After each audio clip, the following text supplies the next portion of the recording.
Olá, bem-vindos e bem-vindas novamente. Vamos dar continuidade à segunda parte da aula de Psicologia do Desenvolvimento e da Aprendizagem, falando sobre as teorias do desenvolvimento e da aprendizagem.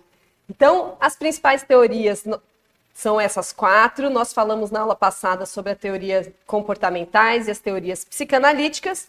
E hoje, então, nós vamos falar sobre as teorias construtivistas, do Piaget, falando do desenvolvimento cognitivo, e o Vygotsky, que fala sobre a abordagem histórico-cultural, e as teorias humanistas, que vai falar sobre abordagens centradas no indivíduo. Vamos falar do Maslow e do Rogers. Então, vamos lá. Começando primeiro para falar da teoria construtivista do Piaget. Se vocês, acredito que já ouviram falar de Piaget, que o Piaget ele é muito presente na educação, ele é bem falado na educação. E aí, Piaget, ele era um biólogo e também psicólogo. Então, por que é importante falar isso? Porque ele vai observar muito os aspectos físicos, fisiológicos do ser humano, e aí ele vai observar bastante as crianças e vai fazer uma diferenciação, uma separação, melhor dizendo, em 4 períodos no desenvolvimento humano. Então, ele divide o desenvolvimento humano por aquilo que a pessoa consegue fazer de melhor nas determinadas faixas etárias. O primeiro período, que é o período sensório-motor, ele vai de 0 a 2 anos. E aí, nesse período, que é o começo da vida, tem um desenvolvimento físico acelerado, com suporte para as novas habilidades. Então, o que é esse desenvolvimento acelerado? Ele ele aprende a engatinhar, ele aprende a andar, ele aprende a falar, ele aprende a pegar as coisas,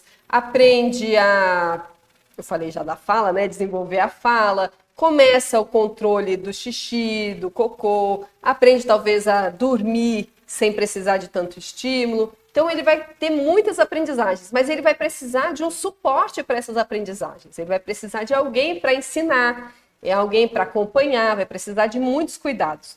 Então, esse primeiro momento, que é esse sensório-motor, ele está muito nas sensações, na percepção do meio e no desenvolvimento motor, tá? Por isso esse nomezinho. E aí também nessa fase tem a diferenciação do eu, da criança, com o mundo exterior. É a hora que ele começa a perceber que existem coisas para além dele. Porque logo que o bebezinho nasce, ele não consegue diferenciar muito o que é dentro, o que é fora. Não diferenciar muito, não. Ele não diferencia. Ele estava dentro da barriga da mãe, ele leva um tempo para entender que saiu da barriga da mãe, que existe, que eu preciso chorar para conseguir alguma coisa, porque logo que chora já recebe, né? Ou já deveria receber alguma coisa. Então ele leva um tempo para se diferenciar do mundo exterior. Mas é nessa fase que ele começa a perceber que tem um outro. Tanto é que chega um momento que ele se olha no espelho, ele vê um bebê, ele acha que é um outro bebê, às vezes não se reconhece, e tem uma série de brincadeiras que acontecem mostrando essa diferenciação do outro, né? A primeira pessoa que ele percebe é a mãe, depois vai percebendo o pai, e assim vai se diferenciando. O segundo período é o período pré-operatório, que vai dos 2 aos 7 anos, também conhecido como a primeira infância. É nesse momento que aparece a linguagem propriamente dita. No período anterior teve mais um balbuçar, depende um pouco do desenvolvimento de cada criança, né? Essas idades, assim, elas são uma base, uma referência. Mas tem crianças que demoram mais, tem crianças que vão mais rápido, então isso difere muito de cada criança. Mas mais ou menos de 2 a 7 anos, então começa a criança a falar melhor, a se desenvolver, e com essa fala vai ter um maior desenvolvimento do pensamento e uma interação com o meio, com as pessoas. Então vai conseguindo, melhor dizendo, se comunicar melhor, se relacionar melhor. Então lembra que antes ele percebeu, no período anterior, ele percebe que tem uma diferença, né? Tem um fora, tem outra pessoa, e nesse segundo momento eu interajo melhor com esse outro, né? Essa outra pessoa que está fora. Mas ainda tem uma visão muito egocentrista, não no sentido egoísta da coisa, mas no sentido de que eu percebo que tem um outro, eu interajo com o outro, mas eu ainda acho que todo mundo é como eu. todos pensam como eu, eu sou a referência, né, muito grande. Na fase seguinte, no período seguinte, é que eu vou conseguir entender que o outro tem um outro ponto de vista. No terceiro período, que são as operações concretas, eles vai de 7 a 11, 12 anos. Nesse momento é quando começa a construção da lógica. No período anterior, no segundo período, eu não conseguia, a criança, né, não conseguiria diferenciar se eu pego 2 copos com a mesma quantidade de água, mas um copo é mais alto e o outro é mais baixo, né, sendo que um é mais largo, o outro é mais fino, a criança, no segundo período, no pré-operatório, ela não consegue perceber que tem a mesma quantidade de água. Ela vai falar que o copo mais alto é maior, tem mais água.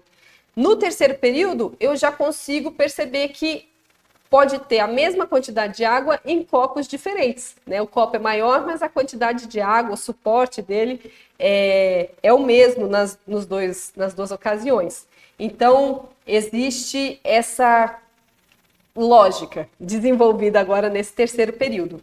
Além da lógica, a criança ela sai daquela autorreferência, do egocentrismo. Ela já começa a perceber que o outro tem um outro ponto de vista, tem um outro querer, um outro interesse. E aí, com isso, faz com que a criança comece a cooperar, a interagir de uma forma melhor com o grupo, a saber dividir, a querer atender alguma expectativa, alguma necessidade, não só a sua. Então, tem esse salto. E a importância do grupo começa a acontecer mais na vida dessa criança. Tanto é que essa fase onde a criança está na escola, começa o ensino fundamental, e aí ela vai aprender junto com o grupo também. Mas ela vai conseguir aprender não só as questões matemática, portuguesa, assim, mas ela vai também aprender essas relações, a se relacionar. E o quarto período, que é operações formais, que vai de 11, 12 anos até o final da vida, até em diante, né? Aí o adolescente ele já vai começar a ter ideias mais elaboradas. Então, realiza as operações não só concretamente, como no período anterior, né? As operações concretas, não só 1 mais 1 é igual a 2 e 2 menos 1 é igual a 1, né? Que é algo que só no terceiro período consegue ir e voltar, né? Por causa da lógica. Eu consigo fazer a construção do mais e do menos, entendendo que é a mesma coisa. No quarto período, além dessa construção do mais e do menos, eu começo a pensar também de forma abstrata. Eu consigo pensar com aquilo que não está lá, que não é dado. Então, eu consigo pensar a respeito da liberdade, eu consigo pensar a respeito do que é o pensamento, de aquilo que não é concreto. Então, tem uma reflexão, tem uma elaboração mais da mente, do desenvolvimento dos raciocínios. Então, tem esse acréscimo no quarto período. E, além disso, nesse período, tem um maior afastamento da família. Então, antes, a criança se identifica muito a partir da família, a sua identidade está ligada à família, e nesse quarto período, começam os amigos, o grupo a ser mais importante. A minha identidade está muito ligada ao grupo. É uma fase conflituosa, normalmente, de muitas mudanças. Eu deixo de ser criança, começo a ser um adulto, mas eu ainda não sou adulto, começo a ter mais responsabilidades, mas eu não tenho tantos direitos, então é um período mais conflituoso. E que a identidade é buscada, né? Se identifica, assim, quem sou eu? Do que eu gosto? Eu não gosto da roupa que minha mãe me escolhe, então eu quero outra. Então, são exemplos dessa busca da identidade. E o grupo tem uma influência muito grande no desenvolvimento da pessoa. E aí, um outro pensador, um outro psicólogo, que desenvolveu uma teoria construtivista é o Vygotsky. E diferente do Piaget, que era um biólogo e psicólogo, o Vygotsky ele já é um filósofo, historiador, ele vai bem mais para a área das ciências humanas, e aí ele entende o ser humano como um ser ativo, sempre em relações sociais. Isso é muito importante. Para Vygotsky, as relações sociais, o meio, a cultura, é muito importante. E aí ele vê o desenvolvimento alicerçado sob o plano das interações. Então, o desenvolvimento humano para o Vygotsky está totalmente ligado ao meio e às pessoas com as quais ele convive, a cultura que ele está inserida. E aí ele estudou o funcionamento mental, que são as funções psicológicas superiores, e entende, como eu falei agora há pouco, né, que ela se fundamenta a partir dos processos sociais e culturais da realidade do sujeito. Então, se a gente pensar duas crianças com a mesma faixa etária, com as mesmas capacidades físicas, né? Dois meninos de 5 anos, só que um mora no interior do Acre, em Tarauacá, e outro mora em Nova York, nos Estados Unidos. Essas duas crianças vão ser iguais no seu desenvolvimento?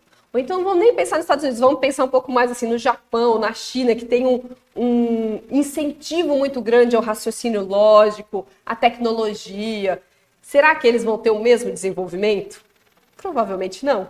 Então, por quê? Na visão do Vygotsky, o meio é que faz a construção dessa pessoa, né? É essa relação com o outro. E aí ele diz também que o desenvolvimento humano, ele é o resultado da interação da maturação, que é o amadurecimento das estruturas orgânicas. Então, eu preciso de um determinado tempo, né, ter uma determinada idade para conseguir desenvolver determinadas coisas. O outro ponto é a experiência. A partir das minhas experiências, então, da relação do sujeito com o meio e o objeto de conhecimento, é que eu vou conseguir ter determinado desenvolvimento. E ainda da transmissão social, a influência da cultura. Então é um tripé. O desenvolvimento humano, para Vygotsky, ele é um tripé. Maturação, o amadurecimento fisiológico, a experiência, a relação com o outro e a transmissão social, que é a cultura. A partir desse tripé é que vai tendo o desenvolvimento social, ou desenvolvimento humano. Me desculpe. E um outro ponto ainda que Vygotsky fala é sobre a ZDP, que é a Zona de Desenvolvimento Proximal. O que é a ZDP? Ela fala assim, que a criança ou a pessoa, ela tem a capacidade de aprender algumas coisas sozinha, então o que seria ali o desenvolvimento real, mas ela tem que é o outro lado ali dessa linha que está embaixo, um outro extremo é o desenvolvimento potencial, é aquilo que ela poderia vir a conhecer. Então, eu sei, vamos lá, o que eu sei? Eu sei contar até 10. Então, tá bom, eu tenho esse desenvolvimento real, já adquiri esse conhecimento. Mas eu sei contar até 10 em português, eu não sei ainda contar até 10 em italiano. Então, o desenvolvimento potencial, eu tenho a capacidade de aprender, mas eu ainda não sei. A ZDP seria alguém me ensinar, alguém me ajudar a atingir aquele conhecimento. Então, eu preciso de alguém que fale italiano para me ensinar a contar até 10 em italiano. Então, a zona proximal é isso, é o meu desenvolvimento junto com alguém. Alguém me alicerça, alguém me dá condições de chegar até determinado conhecimento. E aí esse é um conceito também trazido pelo Vygotsky.